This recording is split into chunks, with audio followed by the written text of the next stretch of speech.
Non, mais il n'est pas dit que... Oui, il n'y a pas ces autres qui ont la vie, il y a des relations j'ai quand même droit à une vie privée. Non, peut tout le monde Je crois que le plus important pour nous, c'est la situation qui est à Nitouri, dans le nord-est comme à l'est du pays. Malheur est que ce que nous constatons dans le chef du pouvoir, ils aiment plus le pouvoir que la RDC.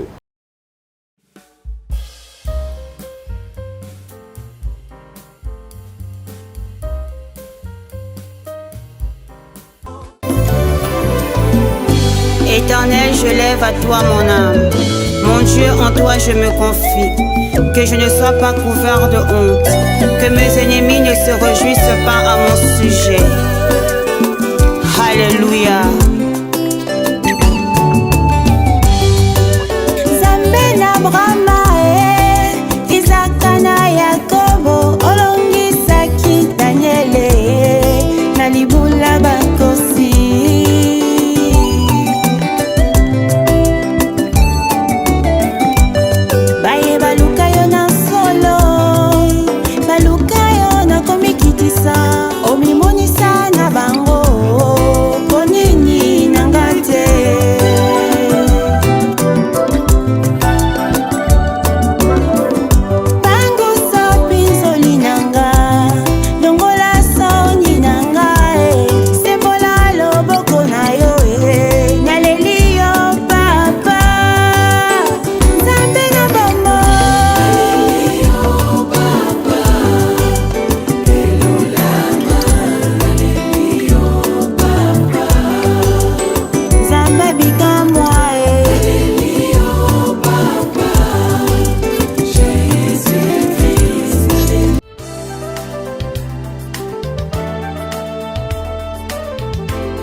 Voilà, bonjour à vous tous, très chers internautes de NDTV, bonjour à Lendele, bonjour à vous tous qui nous suivez de partout au monde.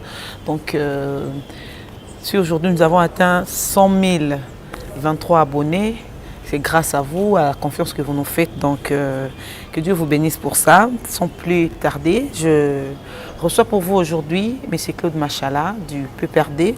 Il va encore lui-même se présenter. J'aime souvent qu'il se présente, hein. C'est pas un péché. Avec lui, on aura décrypté sur quelques questions d'actualité, bien sûr, qui nous chauffe la tête. Étant congolais, ceux qui sont congolais de père et de mère, en tout cas, la situation sur les Ganambo cannabis, sur ça chauffe la tête, mais Tourmi Tungsate, Moutoua Kelamboka, Oyo Nzambe, alors la Zali Kwazana contrôle l'agneau. Je lui dis bonjour, M. Claude. Oui, bonjour, maman. Bonne santé. Non, ça va. Ils ont mon anakaka. So natoni côté na yo ça va, so natoni moto na bonne santé ya mboka Congo. Oza moto na mo pena moto ya makasi. Non, mais il n'est pas dit que oui, il n'y a pas ces autres qui ont la vie dans la chango di banate. Pas des relations avec les Nzambe na ngai.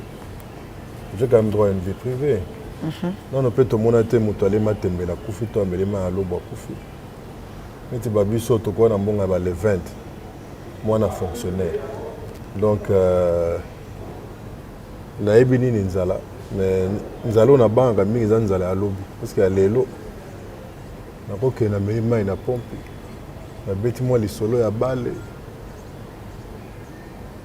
lisolo ya moi musique po to wana Kinshasa to discuter to lembi okoti pe na mbeto pongi ye oloti pe bandoto ga ya mabeto tongo etani moi kope monani obosani nzala ya donc, ce n'est pas qu'à chaque jour suffit sa peine.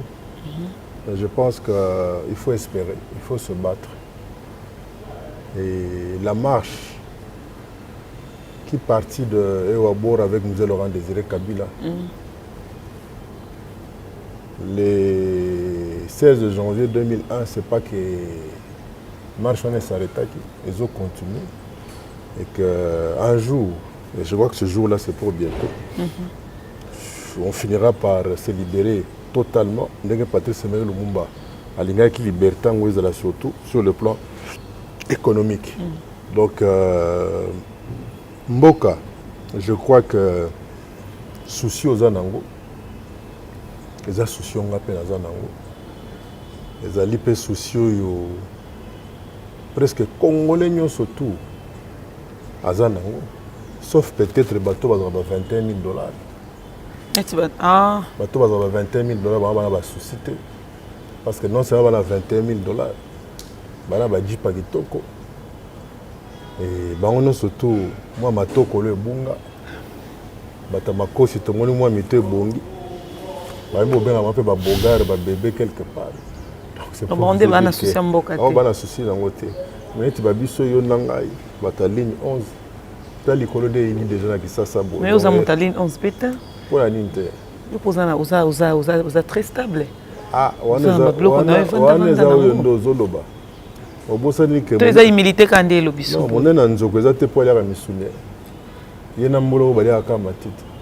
Mais moto na ça dépend. C'est que non a humilité zo lo bisa yo kaka boye. Poza na otema moto ya batu. Te nazaka nanka bongo. Ananka bongo. Azaka moto te o nake ndoko mele sika nko ezali $10 te. Ok, pas ba oyo. Parce que attends koyo na boulevard Kimbuta. Ezaka gumo ko na o ezali sika $10 wana. Ezate po balobi soka o ezali sika soki ya nani. Nde bakamati batie soki ndemi na kati nkoyo wana. Donc nanga mutu l'homme ordinaire, je suis comme tout le monde. Donc voilà. Ça c'est bien, c'est une qualité, l'humilité c'est une qualité.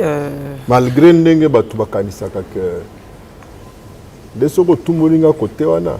Ndena on rappelle OK, toza dojo moko me sentir mon côté. Vous comprendre. OK, on va sentir noir. Tu dois sentir mon côté mais toi dojo moko. D'accord, mais c'est Claude, avançons. Quelle est la position du PPRD face à l'appel lancé par le chef de l'État en rapport avec la solidarité pour sauver, pour soutenir Sori et le FARDC? Je pense que nous, ça a toujours été notre credo. Ok. La preuve est que pendant tous les mandats de Joseph Kabila Kabange, il n'avait cessé de dire que ce n'est qu'ensemble. Le 1+4 symbolise cela. Il y a eu même le dialogue et les concertations nationales. Pour le dialogue, il y a deuxième titre OUA. Et finalement, il y a eu un consensus qui permet à ce que les élections soient organisées en 2018. Élections permettant que on puisse organiser la première alternance ou passation pacifique du pouvoir. Donc, nous avons toujours été pour politique à main tendue. Mais le malheur est que ce que nous constatons dans le chef du pouvoir, ils aiment plus le pouvoir que la RDC. Okay. Bongaï et Leki. Ce qui fait que l'ego altère un peu la possibilité de la mise sur pied rapide. Il y a cohésion nationale, il y a unité nationale. Force toi n'a pas le besoin. Parce que ceux qui Kagame et Museveni, tout le monde a Museveni, parce que les gens sont divisés. Ça c'est vrai.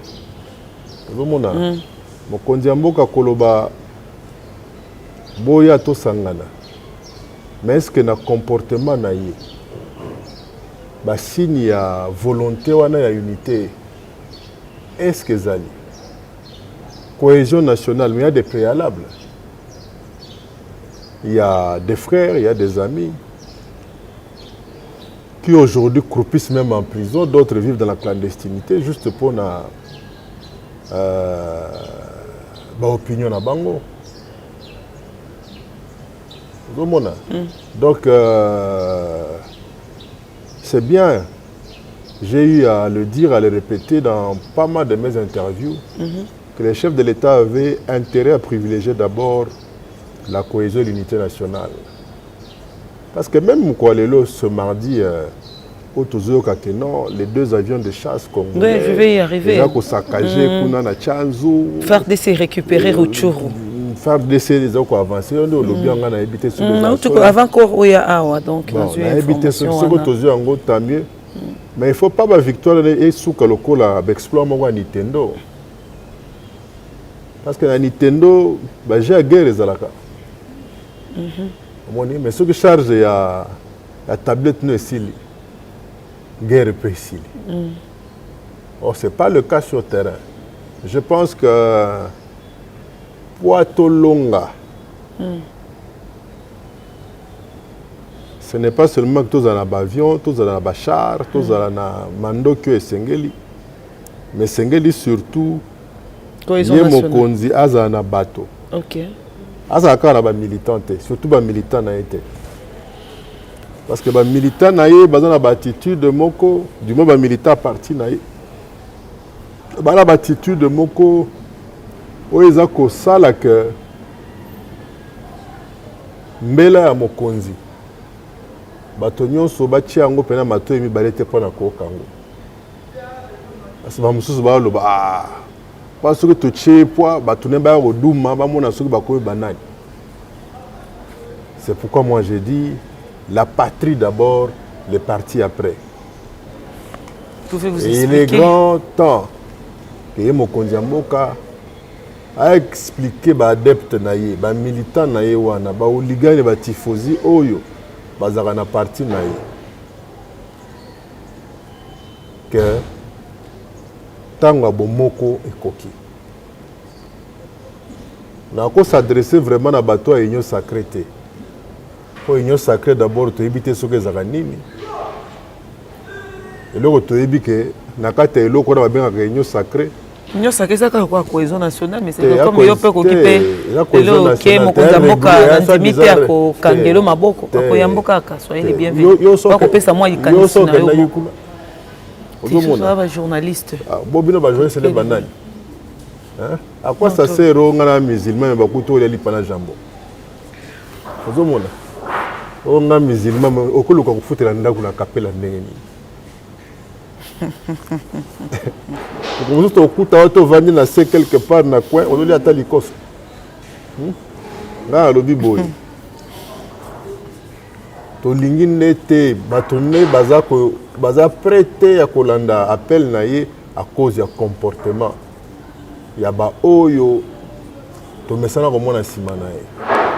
Na bi union sacrée d'abord batu baza kate ba drapeau les a belé kuna. Oh. Il y a plus de drapeaux que de gens. Mais c'est quoi c'est vrai. Naïno sacré, ba drapeau des a belé. Ba drapeau des a belé kuna. OK. Hein? Bon dit mais la biso c'est une expérience quand même politique, il y a mobilisation et compagnie.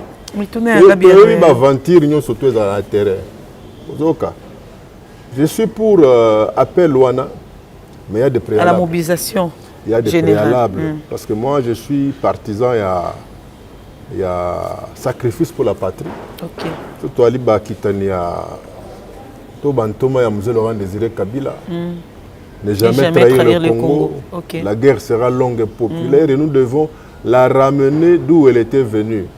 Et surtout rappeler à notre population que la paix comme le pain se gagne. Toi, si on attend à communier la thé, Ozoka, toi, si on attend à communier la thé, toi, on attend à que tout bunda la patrie. Et Sengeli, Bomoko Eya, de façon à ce que, Ezala Kagame, Ezala Museveni, tout le monde est à Museveni, Bazo a sous chance, c'était à cause de 8 heures de sommeil. Ok. Et c'est une opportunité qui est offerte à nous tous de comprendre ni RDC Zali, en Afrique, au centre de l'Afrique et dans le monde. Donc, totika kokanisa ke nandako balia kaka ngombe to soso obamela kaka champagne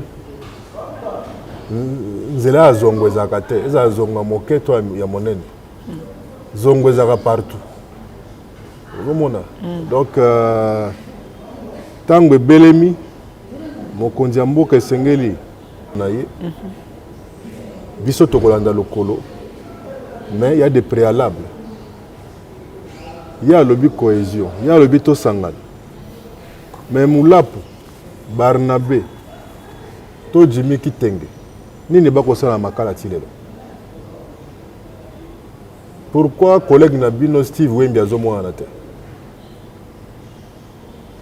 To comme na tanga bo mokote. Ata soki songolo pakala parmi bango à cause de la bunga kinzela. Ni aza okola papa to monaki mama Marie Masemia wa misala ke tina Bible. Et bongo Jimmy akobi misala ta Nouveau Testament. To Ndeko Barnabé to pasteur ya Kolwezi akobi misala ta Corinthe. Nini basali babomi nani? Parce que les gens ont une union sacrée, Toyo qui bat M23 bako tout à tolo. On a tout ça ba membre ya union sacrée. C'est comme ça tolo. Bat M23 banani susu. Mais Bissimo, tu vois quand Bissimo lobby que nous sommes la branche politique, nous soutenons le chef de l'État et nous sommes membres de l'union sacrée. C'est aussi la Goka. C'est vous des médias qui nous en avez parlé. Est-ce que dans l'union sacrée, on a même des anciens rebelles? Bato yo kalabazaki ba mandataire ya Uganda na Rwanda. Si bazala union sacrée wana. Obibe kwa na kata famille loyo noko moko ayebana kazaka na ndoki. Ata soki atika ki ndoki selo nenga lobaka. Mako bange kozaka. Oza sirke lelo noko alebe botinga bana ba congé. Botinga bana yo. Pourtant yo ibiga noko comme pasteur. Mais le fait que nous avons un retoko ou l'équipe de Congo Airways, on dit maintenant que tinda moi na junior lingana mingi. Zanga na mwana te. Na zana na mwana. C'est ça boya ninyango. Aba oya. Te ba oya na momo un coup. Fo balana. 4 mapasa. Bani baliaka mbongo libala. Fo balana. Bani baliaka mbongo libala mama Marie. On a la Bible. C'est que tu vis dans la nouvelle alliance. Il faut d'abord se marier, honorer famille. Maman Marie honorer famille. Tout le monde a nous avons enveloppe. Oh, attends Joseph, tu as gagné. Ce qui me dit, c'est là que tu as bon dans le cadre de la Libane. Tu as vu le quoi na? Nous avons multipliez-vous. Le reste là, bien bien. L'homme quittera, s'attachera à sa femme, les deux deviendront une seule chair. Mais alors, il y a d'autres années pour quitter. Nathan Nzambe. Il fait toutes choses belles, bonnes en son temps. Keba. Keba. Koki mapemba ngoyo glissé pe kuboy. Ah maman. Bano qui m'appelle depuis Kala. To zelagak. Na zelagak invitation. Pour faire part les alliés. Ekoya. Merci d'avance déjà, monsieur Claude. Alors avançons. Martin Fayulu est à l'extérieur du pays, de l'étranger. Ça fait quelques semaines. Il rentre ce samedi. Il rentre les 13, je crois que c'est les samedis. Il appelle lui aussi Nangambo na mobilisation qui est la marche et tout. Êtes-vous pour ou contre cela? Madame militant na été. Abiko kama militant na été na donc bana mboka ba telemaka ka ba kende. Ko créer ba trouble est-ce que tozana temps ba biloko wana ki akende asa makamna ninga sala. Ana batuna ba kende. Hein? OK. Tant baba papa ko ya wat. Tant papa ko est-ce que omona mukuna ngo yamba. Hein? Non. Alors, ba catholique ben ngo yamba papa. Ozoyoka. Azoya abenga batuna ye. Ce n'est pas le moment à moi qui propaganda mon boité. Mais c'est Claude. L'heure n'est plus à la propagande, l'heure n'est plus à venir avec des histoires à dormir debout. Soyons pragmatiques. Ozoka, il ne reste plus que 345 jours pour la tenue à l'élection. Ozoka, 345 jours. Tu vas calculer. Donc, l'objet est à 344 jours. Alors, Olanda qui vidéo à Daniel, le député national Daniel Safou, réaction wana, éviter, légitime défense, est-ce que ceux qui légitime défense, ça n'a façon on a quoi ça, depuis éducateur à masse, comme journaliste. Mais maman, c'est vrai. À première vue, on va constater que Daniel Saf, honorable Daniel Saf, pire petit nanga kati venza. Oh, il y a solo. Oui. Ok. Nengo moni on a joué beaucoup de temps à cause de biso ngara viena. Ok. Il y a mukete. C'est vrai, d'entrée de jeu pour condamner. Mais je pense que ce qu'on a dit vidéo on a bakota suka azoloka expliquer mutu moko il y a zai koleka naye. Bato ba mesana ko sakana na ba député. Balobaki ne makamoko boy. Ozomona Daniel Safara ne mutu mabete aramwana mabete. C'est un intello, c'est un monsieur qui est bien élevé, parce que fils d'un grand intellectuel, d'une notabilité à Bas-Congo. Okay. Ça, nous devons toujours le savoir, le rappeler à certaines personnes. Je sais que le comportement naïe, la position est très tranchante et radicale au niveau de l'Assemblée, et attirer un peu moi, ennemi belé. Et au jour d'aujourd'hui, il n'y a pas de sacré, il y a moyen de régler les comptes.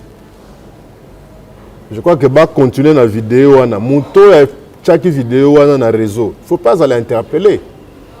Est-ce que chaque vidéo a une intention?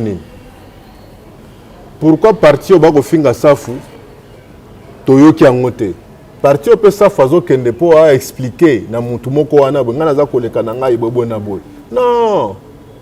Misika oya mabe. Ngana kozwa vidéo na cadre ya légitime défense. Parce que les gens sont en plénière, aux commissions spéciales, il faut qu'on sanctionne. Mais tout le monde, les individus qui ont bala, ils fingi mukwege, ils fingi ba maman et à RDC. Tout le monde est procureur à poursuivre bangote. Tout le monde peut sika ba sali bango de côté. Par contre, ils sont encore revenus pour insulter d'autres personnes, si pas pour tenir ba discours moko, na ba émission moko. Oh, écoute, vous allez un peu mettre mal à l'aise discours à chef de l'État, tout appel na cohésion, na solidarité nationale. Je crois que le plus important pour nous, c'est la situation qui est à Ituri, dans le nord-est comme à l'est du pays. Donc aujourd'hui, la plénière, l'Assemblée nationale va passer toute la journée. Je ne sais pas, on dirait par tous les moyens, il justifiera 21 000 chats au Bazouaka. Dossier SAF. Mais on voit des vieilles personnes mortes là, après avoir marché pendant de longues distances. Ça, on n'en parle pas. Il n'y a pas de commissions spéciales qui sont créées pour aller à la haie, pour aller à gauche, à droite, pour chercher des sanctions contre Kagame Museveni ou son fils. Moi, je crois que le dossier Safou, c'est un waste of time. Dans le cadre de la commission restreinte spéciale, dans le cadre de ça ne sert à rien. Ou soit, déjà, on a préjugé sur Safou, et surtout que Safou a Moïse Katumbi. Bayate Barata. Taylor Global Service vous propose vente des produits importés de l'Europe. Vêtements de qualité pour tous, enfants, jeunes et vieux. Produits de beauté, services de recharge, de crédit, échange de monnaie, sans oublier épices et autres. Retrouvez-nous sur Avenue Kama, 1104, Kinshasa Lemba Terminus, arrêt Chapelle de Vainqueur, maison à côté de la pharmacie, Kozangate, Yaya, Maman, Papa, Babete la Olisolote, Kin et Latiela Maya Sika, Kilelo. Pour tout contact.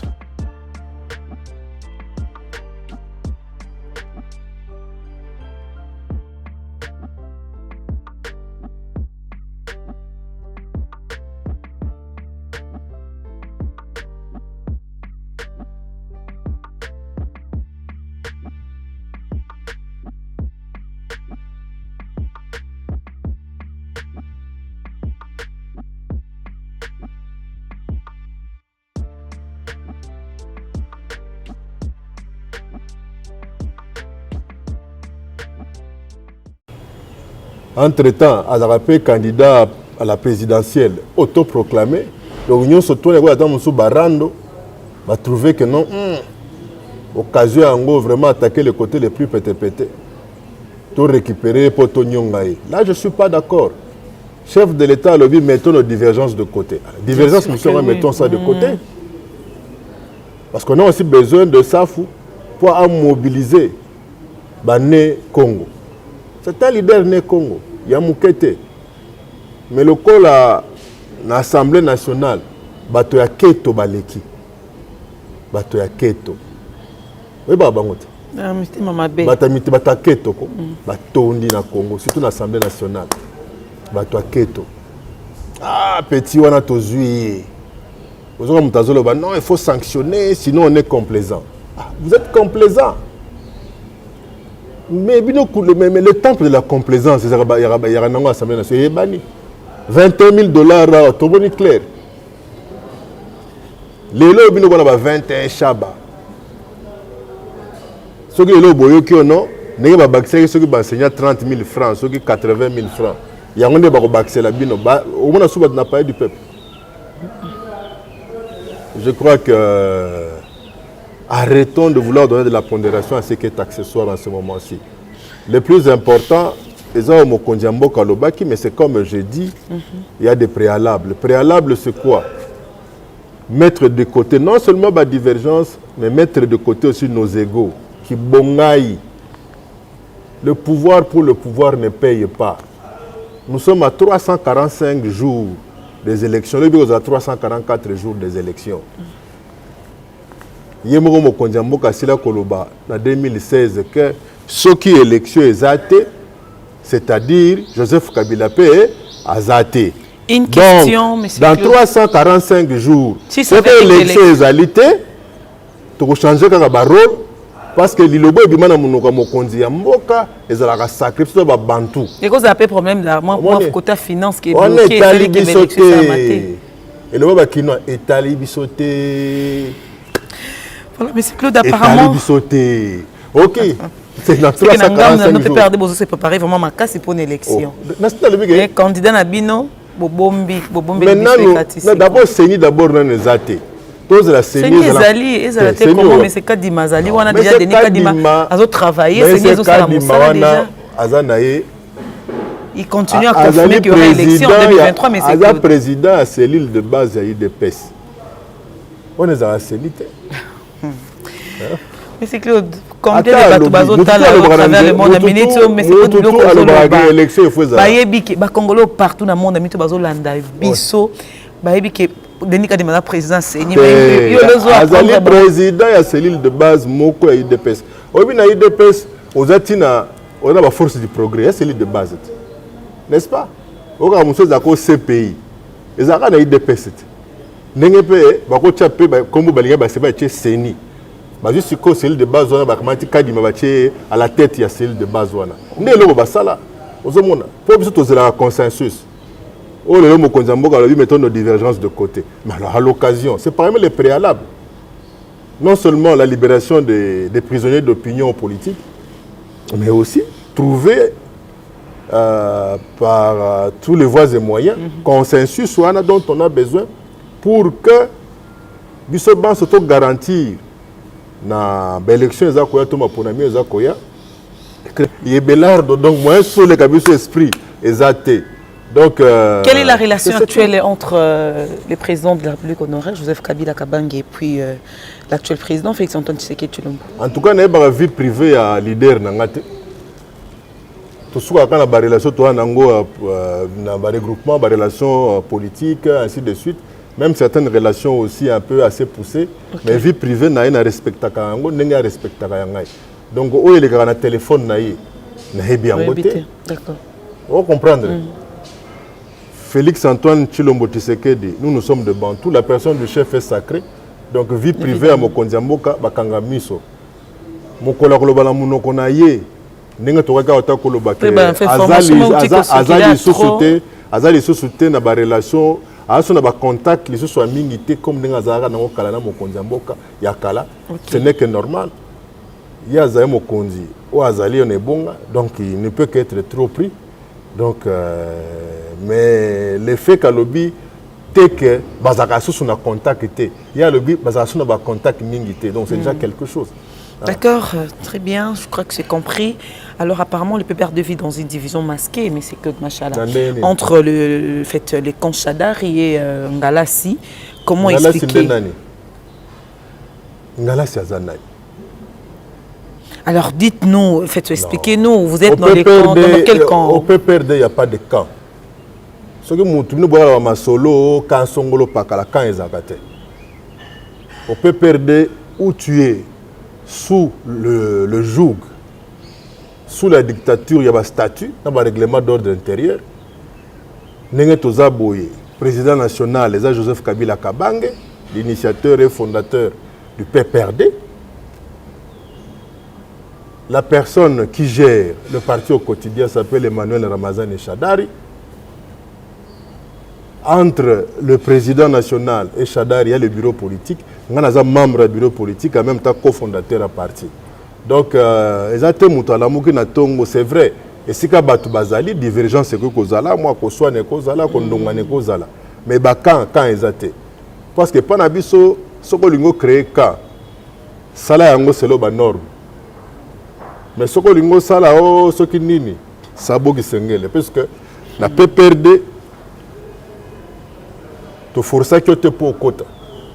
Ce que pour lingo kende, die na yo. On comprendre. Quand tu vas au bakena ba union sacrée, ba tika la bango vidité.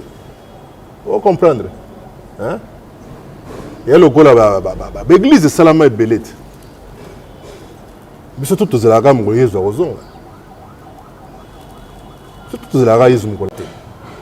Des impressions, vous opérez ça par rapport à comme tout comme expliquer en gros je crois que. Quelle impression? Yo ndem to tanga que ce que wa tant ba tinda ki o mera magie. Te batindi te da moto na binga kenda clair oh donc j'appelle les chats par son. On est ba banda eso ba masolo moko ba dénigrer PPRD compagnie. La PPRD ba ka ezarate. Comment expliquer en gros je crois que nous avons un règlement qui définit le mandat. Il y a SP bientôt là il y aura la restructuration. Tu comprends? Donc il y a peu, il y avait eu des nominations. Et puis on avait suspendu la nomination puisqu'il y a une restructuration globale où il y a Salema.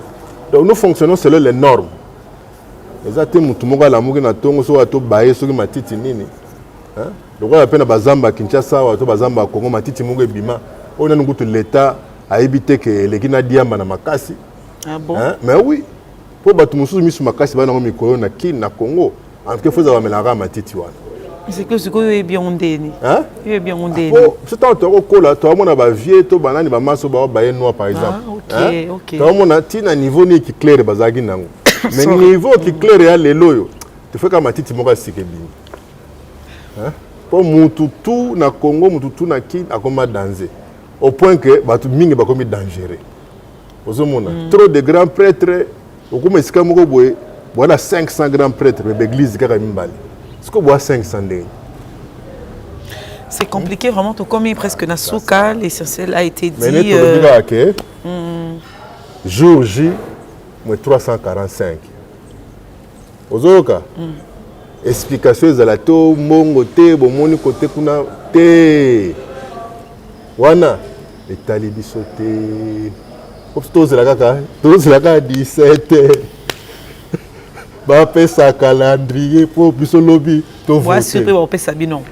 Mais c'est va citer. Apparemment PPRD puis vous a moi. Ce que va citer. Trop sûrement vous gouvernez pendant 18 ans. Moi trop sûr na bino. Ce que va pesi angoté. OK. Tout ça les kamalobo mokonza mboka tanga zaka opposant soulèvement populaire. Nous respecterons toujours l'article 64 Zali. Comment ça nani? Oh, mais bon article 64 lobini. Ah bon, vous profiter na sima wana. Article to profiter. C'est un droit constitutionnel. Bien sûr que ce thème est coïncidé dans l'intention peut-être à Bino. Coïncidé l'intention à Bino. Et quoi arriver que bon au pays. Pour le moment, tout est dans les solos. Les élections. Tout le dans les solos à Bunaga, dans les solos à Est. Il y a les Kamuketo Sangana. Hein? Tout comme pas attaquer Gali. Attends, tout comme dans centre-ville na Bangote. Tout comme attaquer na Bakingasai na Bangope. Et puis tout zongi. Ok, mais c'est que nous sommes vraiment à la fin, mais au Cameroun, Boété, Motuna Souka, Agnon Soto Lobby, aux Anna Congo, aux Anna Kina, aux vivre, c'est vrai, au Bima, Ralibanda Mboka, Mingo, Bima, je ne pense pas que Souki au Bima, Sousukaka. T'es Mikolo dans l'Ougandena comme un ansonante là. Olembi na okasi ba continent sur 4 continents Olembi yango. Bon Congo na koma na buta te. Olembi tous les 5. Oui bunya o petit na ngana pas jiba embagana. Na koma na bunya. Pays na monde tambolité bon. To tianga votre parenthèse c'est votre vie privée na zana respect makasi. Na koma na bunagana te. To suki ka wana pour normalement na respect makasi na vie privée. Alors sous Anthony Mutuna mon avenir en Mboka na biso ndenge nini? Je pense que comme le chef de l'État a finalement compris qu'il fallait réhabiliter la cohésion nationale et l'unité nationale, c'est déjà un pas.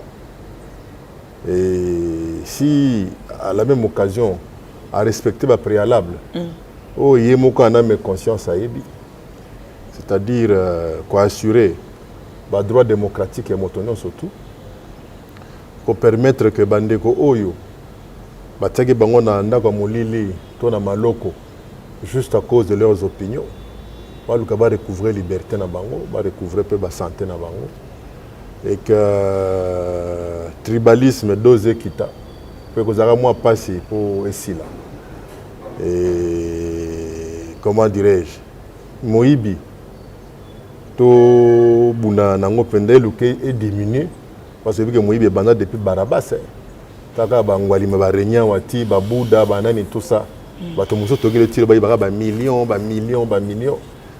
ce que aussi la thème est diminué et puis comment dirais-je bato bazo akapenda le futa elongo bani de façon à ce que bazala même yako nouer les 2 bouts du mois et que les ana ba congolais bazana ba droité to bazaka na ba droité bamusu bazaka na ba devoir kaka ba devoir te mais biso banso tozala égaux devant la loi de façon à ce que soko za munene ezala po nzamba sala munene non pour comment koyiba mbonga l'état soko za moke ezala po nzamba lingo za moke et nous ezala te oza moke pour liaka malamu te to pozaka na mbonga ko somba kisite po bokono ebela kesila donc je pense ce n'est que comme ça que tu peux espérer un avenir meilleur. Mais l'objectif principal pour le moment, il faut aller à Elongo, tout le capé to zangi sa Kagame Museveni, na mwana Museveni, Pongi, ndenge bandeko ya biso pe lelo ba ko zanga ngo na Ituri, na Bunya, Butembo, Beni, Bunagana, Chanzu, Ruchuru, Kiwanja, bango pe ba ngona ko zanga Pongi. Vous comprendre. Donc, pour le reste, je sais que Nzamba sache la nationalité comme on est congolais. Donc, le lobby est à Congo. Merci beaucoup. Le lobby est à Congo, dixit M. Claude Machala, du PPRD Cabis de Permanent. Merci fait infiniment à vous tous de nous avoir suivis. Retrouvons-nous très prochainement avec un nouveau numéro de cette émission. Je ne cesserai de dire. May the Lord bless more our dear and lovely country, la République démocratique du Congo. Au revoir.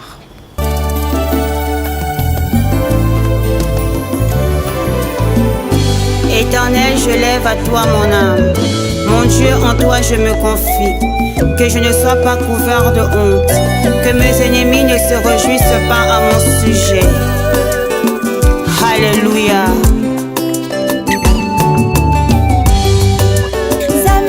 Brahma, Isaac na Yakobo, olongisaki Daniele, na libula bakosi.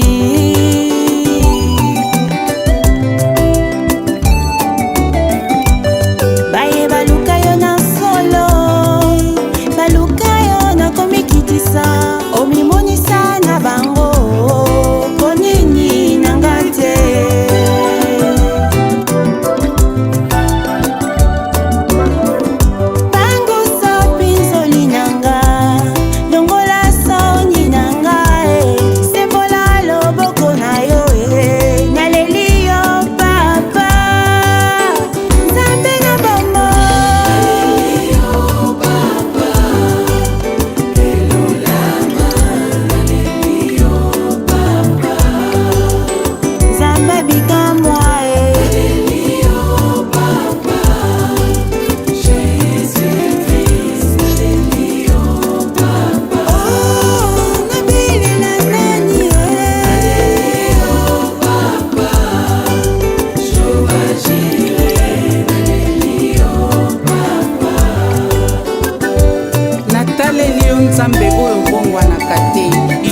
de toi mon refuge. Oh mon Dieu, délivre-moi de tous mes ennemis, car c'est toi qui défends ma cause. Exauce ma prière.